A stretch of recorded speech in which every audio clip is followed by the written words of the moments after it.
Literary Theory, written by Introbooks, narrated by Andrea Giordani. Preface. In the time span of last 30 or 40 years, literary theory has been playing a central role in academic studies that are related to social science and humanities. Various competing or non-competing perspectives, principles and approaches granted most of the scholar awareness about importance of methodological concerns in literary theory. Criticism no longer confines itself to the study of literature. Its discourses are now stretched beyond literature. It also covers anthropology, philosophy, psychology, linguistics, political science, and much more. However, for literary researchers, it covers all forms of cultural productions, despite them being literary or non-literary. In a traditional manner, criticism still covers exegesis, evaluation and interpretation, but it is now stretching its range over theory. Whether you consider theory as a discussion or debates on the basis of certain definition, as the search for necessary and sufficient values for critical practice, or consider theory as a process for making social, historical or ideological presuppositions.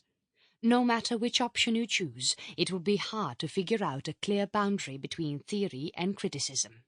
However, they stumble into each other on various situations. Literary theory is a set of ideas and methods that helps a reader or researcher to understand the literature better. These ideas provide guidance for researchers during the practical process of interpretation. Most people think that literary theory is all about the meaning of the literature, but it isn't a full truth. Literary theory does not just refer to the interpretation of the text. It is all about what should be the meaning of the text. Methods and ideas that are described in literary theory act as principles for critics. They use them as criteria about art, literature, and even culture. These various criteria allow critics to consider works of art on the basis of certain assumptions within the school of theory. They also help critics to maintain their focus on particular objects of a work that is considered important by them.